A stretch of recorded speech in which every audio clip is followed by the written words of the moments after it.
Since Amazon's growing the way they are, maybe we should shoot for a distribution center here.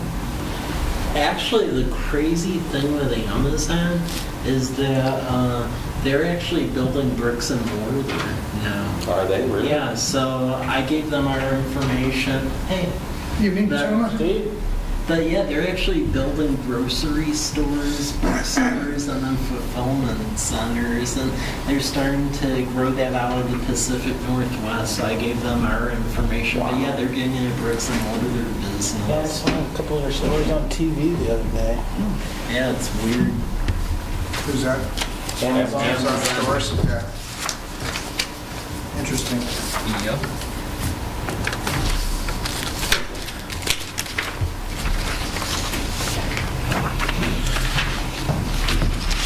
I was back in Washington D.C. in March for the National Workforce Board, and they had an online retailer speak at one of the luncheons, and they're getting into bricks and mortar too, but they're doing it to where they want it to be an experience, not just going into the store buying.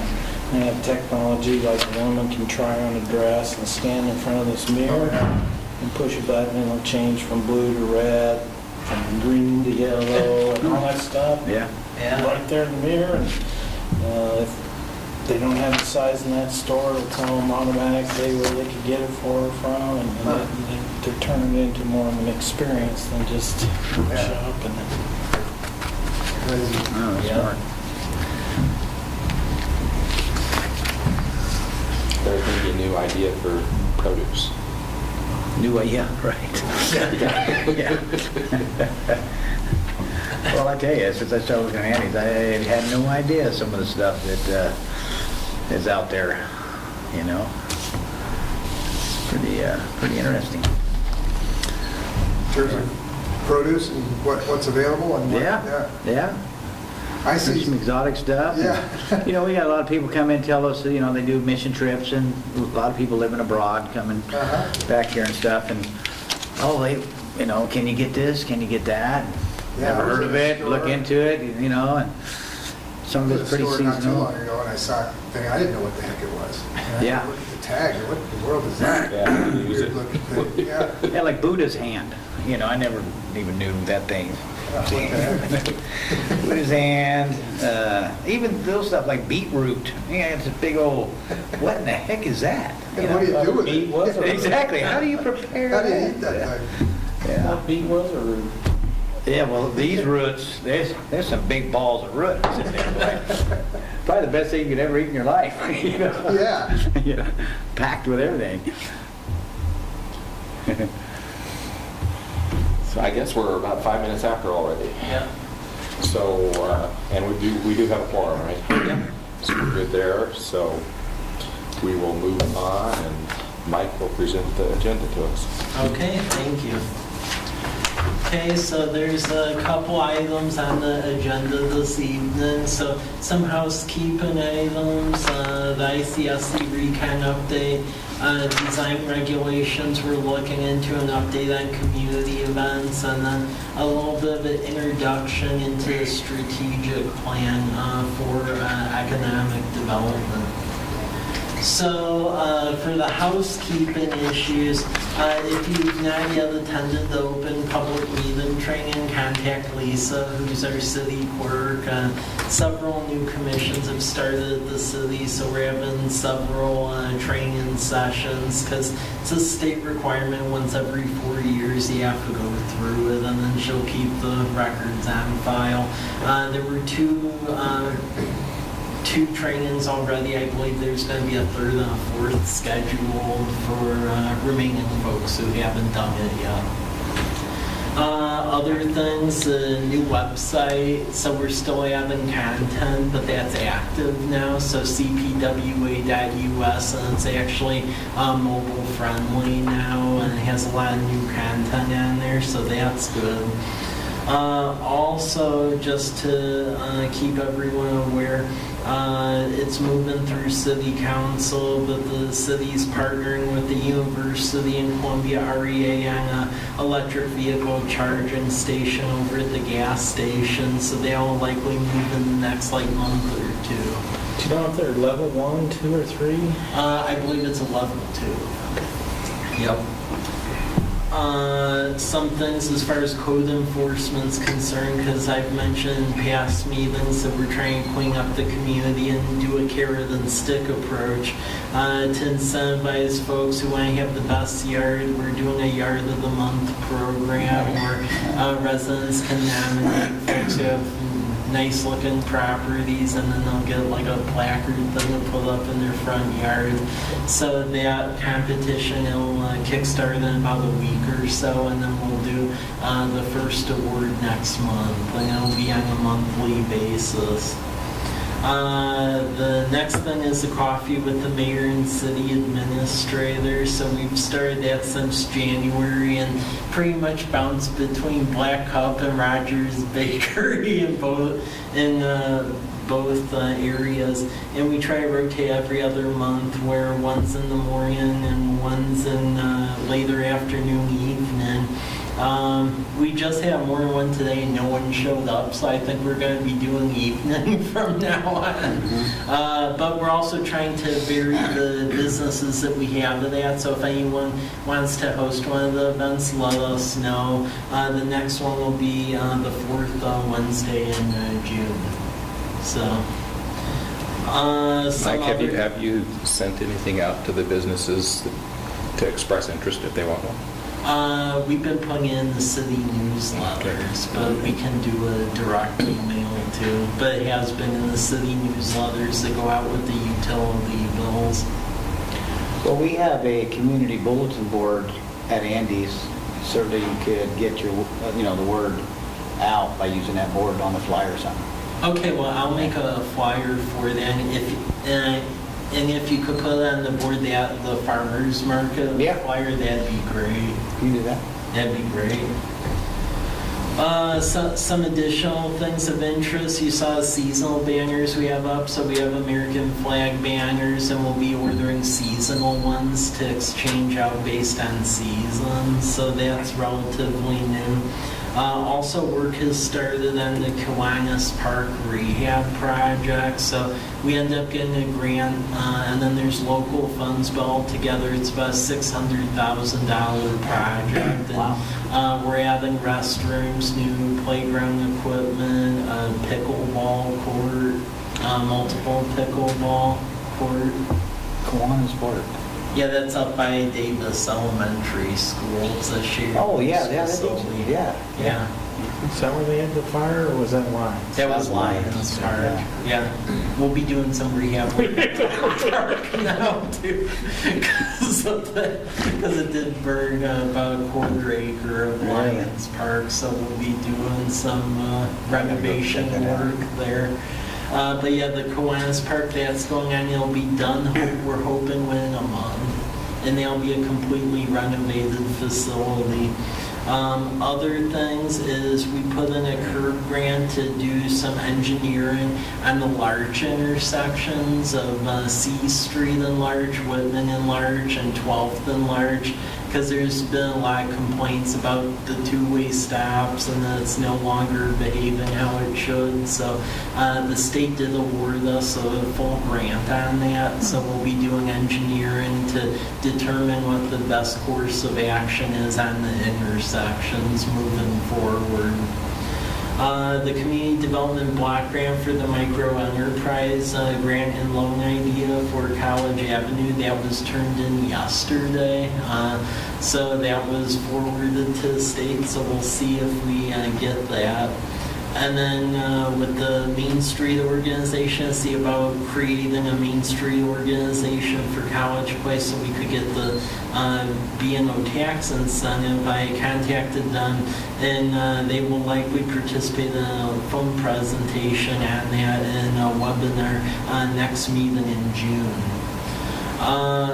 In the packet that was distributed, there's a Colfax newsletter, and this is something to review and look over, but in talking with the school district and some of the other agencies, it seems like the story of everything that's going on in College Place isn't exactly being stated through the papers, and we try to do our best through social media, but not everyone goes on that. So one of the things we're looking at the City of College Place is how we send out the mayor's message through the utility billings. We're thinking of actually augmenting that to include articles from city departments and then also the school district and the university, and have more of a College Place feel to it, since not everything is making it in the Union Bulletin. So before we go to all that effort, I was wondering what the feeling of this body is on that, on augmenting the utility newsletter. Well, I would question, do we already have it available on the website and on the Facebook page? We do have the articles on Facebook, and we do share stuff from the other groups. And is there a place for citizens to sign up to possibly develop an electronic version then? We do have that, yeah. Okay. Yeah. Would the content be different from the two? As far as the content of the online newsletter and then the paper newsletter would be the same. Now, as far as what shows up on Facebook and social media, that would be a little different. I mean, the Lions Park fire was a good example. If we have an emergency that's occurring, we'll be issuing either evacuations or status updates through our social media channels, and can't really get that out all that fast via paper. But by and large, it'll be streamlined. Who receives the electronic newsletter? As far as right now, who receives the electronic newsletters, anyone who opts into it through the website, or folks who get their e-billing through us, so you can pay online, and you can opt into receiving the mayor's message and all of that route as well. And basically that, and then folks signing in through the website, that gets merged into a master list. Well, I'd have to say, as a resident, I mean, I like to see the mayor's message come in the bill. Without that, I wouldn't even know there was a mayor's message. So, and I'm sure I'm not the only one. A lot of people, they get on Facebook, are they going to College Place website? Or, I mean, so are we really getting College Place through the social media on that? That's a good question. Well, I'm just saying for me. No, I agree. I think that the mayor's message in the bill, even if nothing else is in there, that mayor's message, I think, is a critical component of our bill coming I like it. And then on the Facebook, to try to solicit more activity. I wonder, like we've got a Yard of the Month club. I wonder if we shouldn't have some sort of a College Place photo to, people could submit photos, and actually somebody's got to then go, wade through it and do all this stuff. But, on the other hand, if it would promote more interest. And social media doesn't take that much staff time, because we use a program called Hootsuite that aggregates all of it, So, I mean, the question is as far as what we send out through the paper and then online, do you think it would be helpful if we start having articles from other organizations and additional things from the city as well in the mayor's message? Or? Well, the first thought I would have is certainly our educational institutions. I mean, with the school system that we've got now having such a good reputation, and then, of course, the private schools that we've got in town, I think that would be a great way to get the student bodies involved in some sort, and inform everybody. Here's what is going on in our education in College Place. Yeah, I like that. Okay, well, It wouldn't impact your adult grade mailing or anything, would it? I mean, how many pages are you talking about? Put it this way, the Colfax one, even when it was full, and the one I printed, that was actually a full month. That was 5 pages. And we've already ran that past post office. Just a consideration. Yeah. Sure. Okay, well then we'll probably look at maybe augmenting that so we get more news out there in the upcoming one. Thinking of organizations like that. And then we've got 2 kind of Christian aid centers between Sunbridge and the Presbyterian Church, don't we? Yeah. That might be another place to just kind of promote what they're doing too. Yeah, 'cause BMAC is so active. I know as realtors, that's where we put all of our eggs in our community services, for fundraising and the food collection goes through BMAC. But I mean, we've got more than just them. Yeah, and we're just looking for additional ways to get the information for all the agencies, because at the previous coffee with the mayor events, it seems like when we've been given, when we give some articles a Union Bulletin, it doesn't make it in just because it isn't really pressing in the overall scheme of things. And then the Facebook, because it's so new and not everyone's used to sitting having a Facebook page, that's growing quite a bit actually, but not everyone has found it yet, which is the issue. So, okay. Before you go on, I just want to mention something before I forget. Civic Power Foundation Community Cycle is coming up June 15th, and the city hasn't applied for a few years. You might want to take a look. There might be opportunity for some funds for some of the stuff we're doing.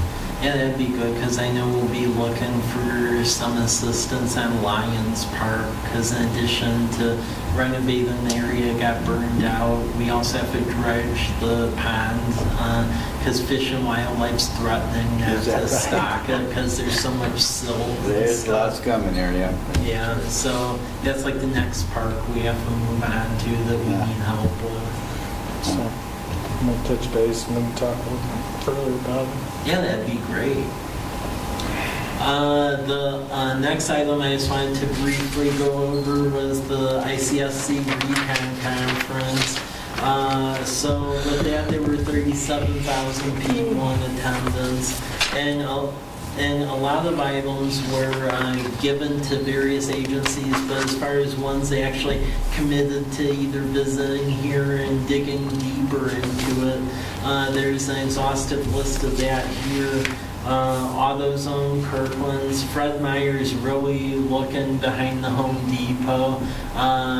Right now, it seems like they're debating between that side and then somewhere out in Eastgate. So I have no idea what site that would be out there, but they're looking. Wendy's is looking. Planet Fitness, Sonic.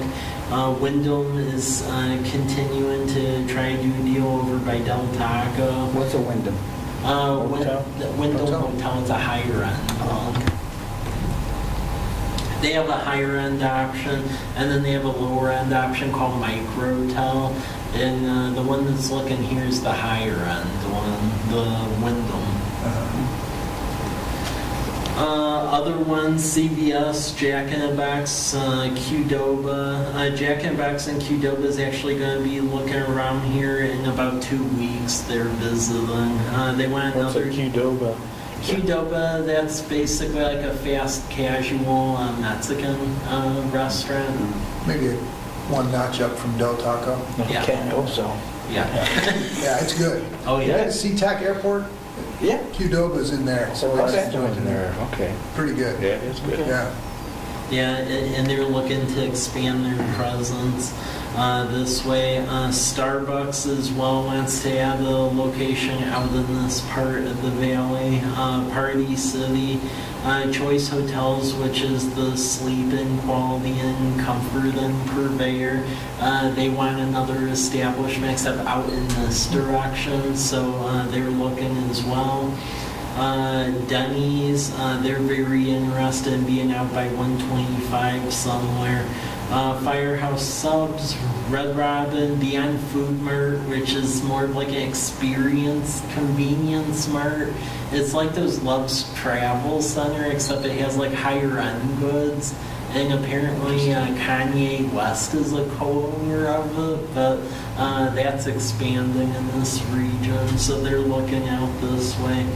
And then McAllister's, and then McDonald's is looking for another location as well. I'm not familiar with McAllister's. What's that? McAllister's, basically it's more high-end than like Jimmy John's. They have like higher-end food. It's a lot like Panera Bread, if you've ever been there. Yeah.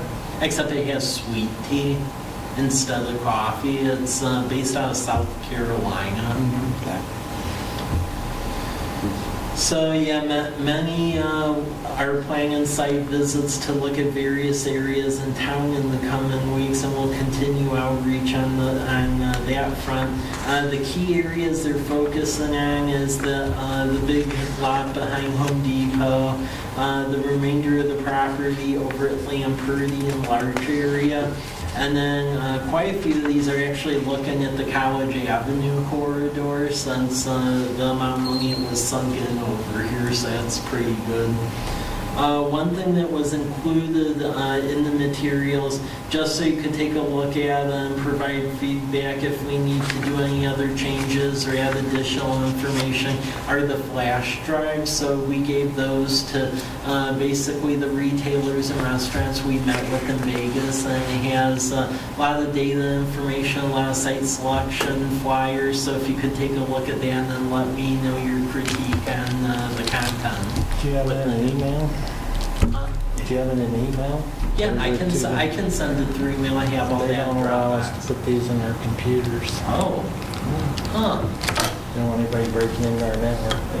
Yeah, I only had one company in Vegas who only wanted paper, and luckily I had everything in paper too. But actually the majority of them have stopped accepting paper now, where all they wanted was flash drives. And there was a guy ahead of me who was meeting with Denny's who brought them paper, and then as I met with them, they actually threw away the paper and said they were only accepting flash drives now. So yeah, we did a big order of flash drives, and if you look, it's in the College Place green with the logo on it. So And it's just, By the some flash drives can come with viruses, so you don't want Yeah. to get in our computers. By the way, speaking of different, like email or different delivery systems on that, I've come across a new texting application that is outstanding that has, well, I was going to say unlimited file size capability. It is limited. You can only send something that's 1.3 gigabytes. Larger than that, it won't accept. So, what's the name of it? it's Telegram. Never heard. And there's a desktop thing that you can put on there that can stay active, so that when you're texting, it's like if somebody's texting, naturally you can use your keyboard and everything without having to do it through your phone. I mean, it's a fantastic, and it's extremely secure. It's just it's the newest one. It's the best thing I've seen on messaging apps. Interesting. So with ICSC, is there any other questions, comments, concerns? I have a question. You went with the port and Yeah. City Wall. How do you work that when you're down there? Do you set up separate meetings? Do you just... So ones where we think there's a regional connection, we meet together, but by and large, with a lot of these smaller ones, we just do our own meetings.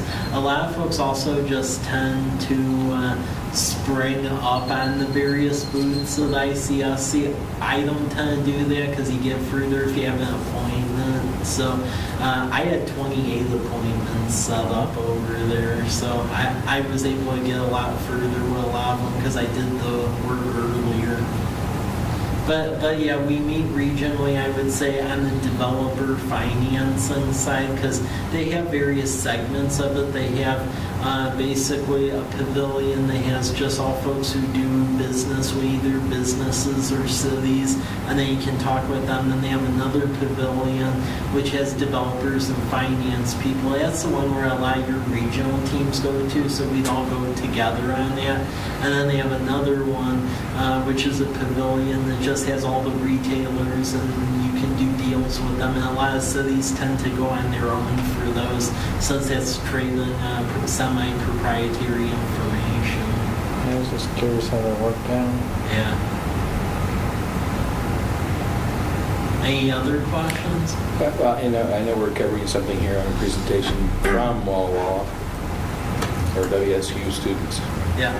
Now, what about the university here? Have they, is this too early for them to have any feedback, or have they given feedback on what they're looking, what they think would really be helpful in town for the... Yeah, they've given feedback, so as part as part of the design regulations, we started meeting with their master planning group. So they've given us a ballpark of what they're looking for closer to their campus. So we figured out a strategy for which ones we should be recruiting for College Avenue, and then which ones out on 125 in Myra.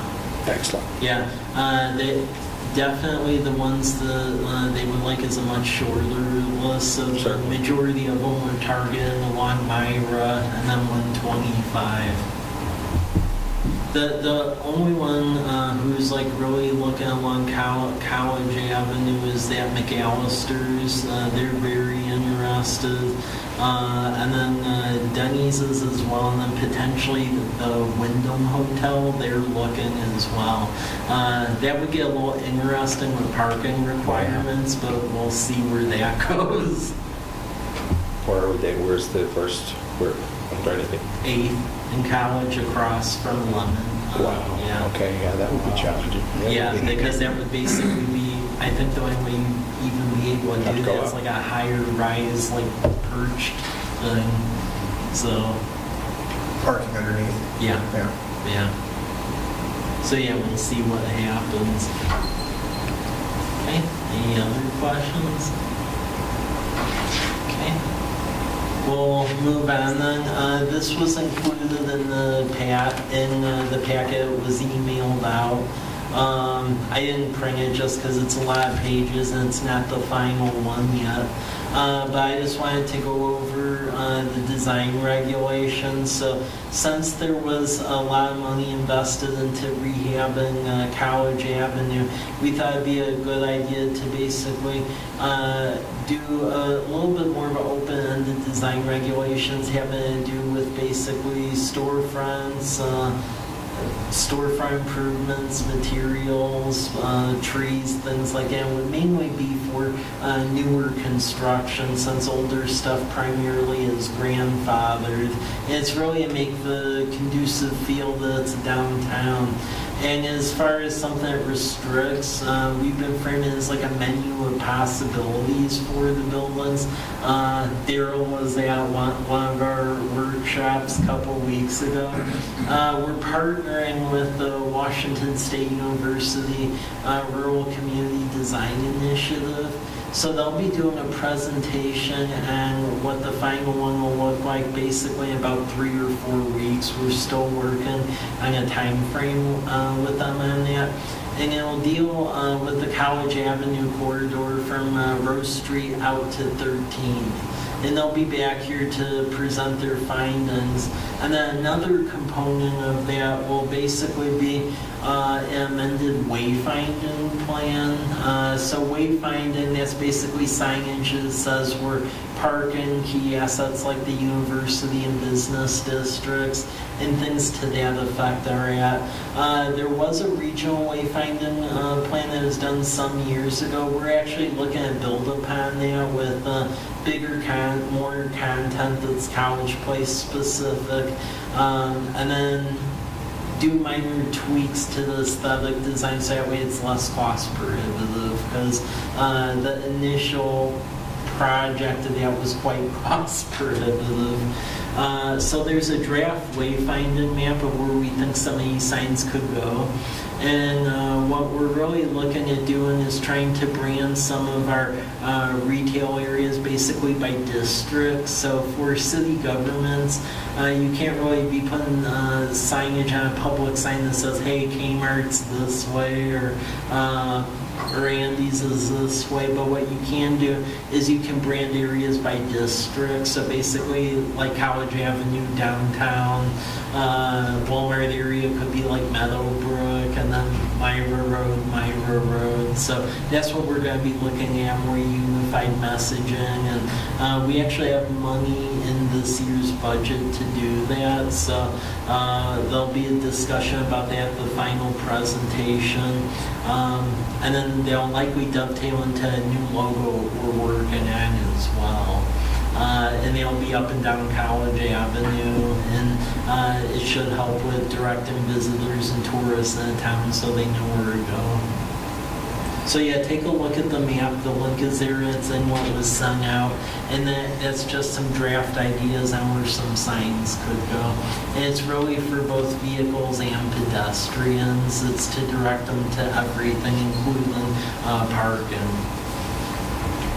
So this will be a different design than the regional wayfinding signs? It'll build upon it. It won't be that far off from it. It's just with our current budget situation, yeah. Watch out, you'll have Jenny after you. She's already expressed that, I know.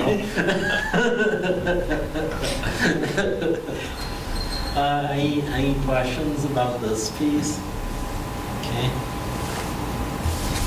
Okay, item 4 is events, so I'll just provide an overview on that. So we're going to be, as I mentioned in the last meeting, we're going to be doing fireworks on July 9th. So we're still looking for sponsors for that. Thank you, Bill, for sending funds for that. So $3,000. The city was able to find $1,000. So there's basically a $2,000 gap.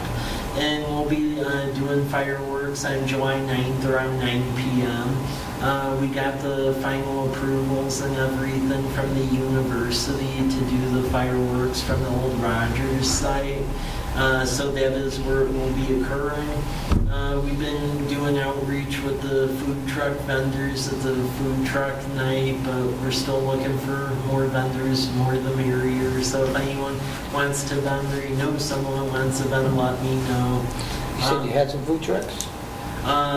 We will likely have some food trucks. Because I know a couple myself. Well, that'd be great if you could Okay, give them I'll a talk to heads them, see up if they're about this. Yeah. Because what we're really trying to do at this Independence Day event, even though it's on another day, is if people show up for food vendors and see the fireworks, build it into more of like a summer thing. So if people show up, then we'll be able to build this. Because I was in discussions with a carnival vendor who would actually have it move the carnival here for a couple days, and it wouldn't be at any expense to the city. It's just that they'd be here for 3 days, and then anything above 20,000, they basically shared revenue with us. But they actually want to see if a summer event works here first, so they'll be milling around to see if folks are out and about, and then if there are people who are viewing the fireworks, I'm hopeful maybe we could build this into a bigger thing. Other thing that we're thinking of doing, this was done in Colfax and seemed to draw a lot of people out, is basically market for a citywide yard sale. So we did that in Colfax where we had residents just either email or call in the city hall, and we printed off like a giant map with dots of where the yard sales were at. And it drew a lot of people from all over Whitman County, and then the businesses also did sidewalk sales at the same time. So we're thinking of doing that the day of the firework event, so on July 9th. So that's likely what we'll be aiming toward on that. But yeah, if any of you could outreach or help sponsor fireworks, that'd be good, because any money we get above the 3,000, we'll just add to the firework event and do a bigger one. So that's that event. Then there's other events going on. So we have the Farmers and Artisans Market. That's gaining quite a bit of a following. So the first day of that will be Thursday, July 27th, and it'll go from 4 to 7 p.m. out here at the parking lot at City Hall. We have some folks who've submitted resumes for a farmers market coordinator, so we'll be doing interviews. And we have folks signing up, so I think we'll actually end up with a pretty decent market. And we're even encouraging folks who have businesses on College Avenue, if you want to have a table or a booth, since there'll be a lot of people here. So yeah, we've been sharing it on social media, and we continue to get calls for this, and it'll go every Thursday, 4/7, and then it'll go to the late October. And if we gain a significant enough following, we'll likely start it earlier next year. So. Question on the event. I think we participate in the fair, and we're required to show an insurance rider that we're covered. Mm-hmm. What are the implications here in the parking lot for vendors that are coming in? Like if Andy's Market are coming in, if we're coming in with a booth, what do we need for insurance? Is the city already have an umbrella for that? So for the site itself, why we have it in the parking lots, because our city insurance covers like people getting injured in a parking lot. The only thing we're telling vendors is that doesn't cover like your own goods. Like for instance, like if a vase breaks because of wind, like a burst of wind comes, that would be your own insurance if you so choose. But if people get injured and so forth, we have umbrella coverage since it's on the City Hall campus.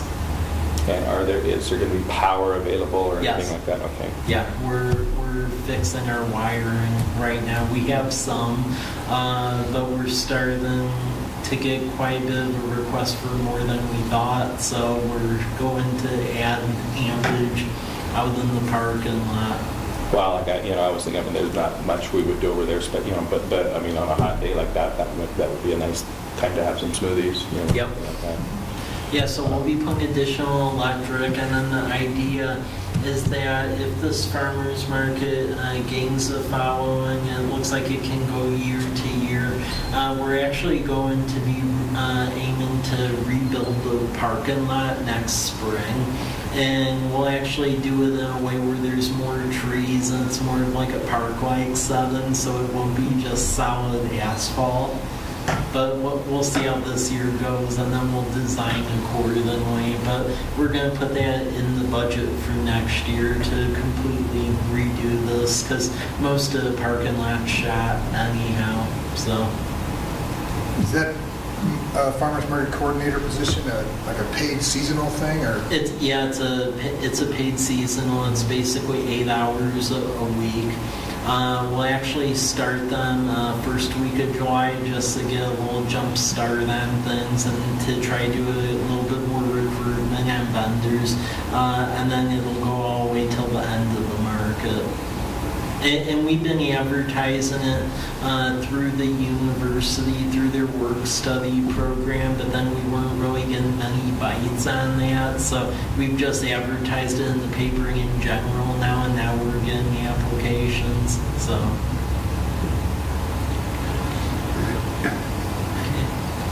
Other events, Veterans Day Parade, the mayor is working on that to try to get that back up and going. And then Winter Festival, that it's been reported to the Union Bulletin already, but that'll be December 6th. What was originally reported was just a tree lighting, but we're going to try to grow it. First of all, the Christmas tree, we're actually going to have one up in front this year, so it's not going to be in back where the sewer manhole is at. So it'll actually be right here on the main street. That's going to be another one where we're going to need sponsors for fireworks, because the university wants to really light up their campus since I believe it's their 125th anniversary. So we're going to try to do a fireworks show in concert with them at the old Rogers site. And then we're also going to try to get a parade going as well on College Avenue. So yeah, we'll need folks to be in the parade, and then also sponsorship on the fireworks. But we're really going to try to get this into a bigger holiday festival. So you're going to do a day parade or a lighted parade? Lighted one. And luckily the city owns College Avenue, so we don't need permits from WASDOT or anything. So the idea likely is to kickstart the parade off down at 12th by Andy's, probably have folks stage on Birch over by where I live, and then have the parade go from there up to 4th, and then that would be near where the fireworks would be at Old Rogers. That's a Wednesday? Yeah. Yeah, and we've been coordinating with Walla Walla, Milton Freewater, and a couple other ones, so we believe, at least as of right now, that day seems to be free and clear, so. Which for that time of year is challenging because everyone's having stuff all over the place, so I think it should work. Okay, any questions on any of this, or? Okay, and then the last item, this is more so of an introduction, and we'll delve into this in future meetings. We really want to get a strategic plan going for economic development. And it's an ideal time to do that because we're in the beginning of a comprehensive plan update process. So the existing one is from 2008, and per the state, you must do a full-scale update roughly every decade. In addition to this, we're also doing a strategic plan, so that's where the citizens and city council identify what their top goals are, envision and value statements for the community. That's been ongoing since the beginning of the year, and that's going to wrap up in June and July, so this will dovetail with all that work. And really from an economic development standpoint, since we have different business districts and needs and wants, it's determining our course and focusing our efforts and resources on a narrow band of goals. And really it's to achieve a vision, mission, and objectives and strategies, so in the action plan. And it's to put everything right and get community buy-in, because if you don't know where you're going, you might end up somewhere else. So we're trying to get ahead and really target what we want as far as businesses going into the city, what types of incentives, if there's specific themes we want with business districts in town, that's what this will all answer. Well, here's a little timeline of where we're going on this. So the next meeting, which will be in June, I'll have a presentation just baseline data. So what is our sales tax collection, unemployment, our employment broken up by occupation type, just going over where the city and then the metro area has been going for the last decade or so. And then also review survey questions, because we want to put a very economic development focused survey out to the residents. Then July 26th, we can review survey data and then do, during that meeting, basically a SWOT analysis. So go over our strength, weakness, opportunity, and threats from an economic development business perspective. Going into August, we'll use all that data to identify some key goals from an economic development perspective, as well as target industries. And then in September, we'll essentially review and come up with some action items that'll help satisfy and achieve the goals. And then going into October, hopefully will be a juncture where we'll have a draft economic development plan, and that'll basically be an appendix to the greater comprehensive plan update that the city is now starting to be engaged in. So this is a timeline for what we'll be doing on that. So is there any questions on this? Do you know Aisha, Employment Security Regional Economist? Do you know Aisha, the Employment and Security Regional Economist? No. If you ever need any help on baseline data, she's great to work with. That'd be great. Definitely. She, that's what she does, is pull data for all this kind of stuff. So I can give you her contact information if you want. That'd be great to have. Okay, and any further questions?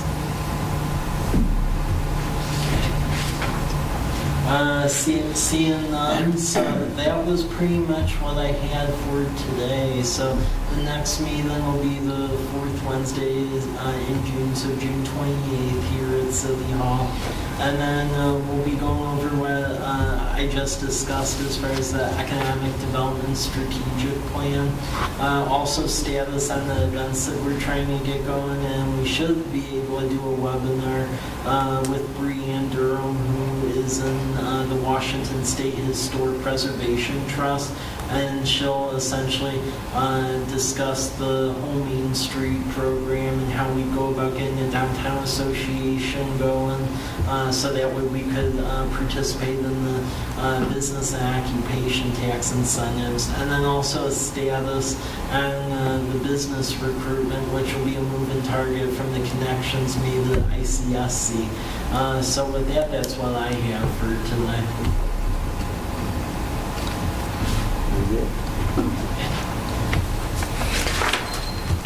Any other business? You familiar with economic development games they do up in Helensburgh every year? Yeah. Yeah, I've been in that Did 2 you? years ago. Okay. Yeah. I'm just curious if you were your staff. Yep.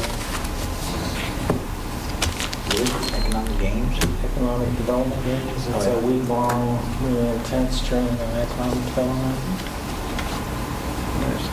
When is that? It's in August. August, it's always in Ellensburg every year. And a lot of the regional economic development groups, representatives from them, and a lot of cities go to it.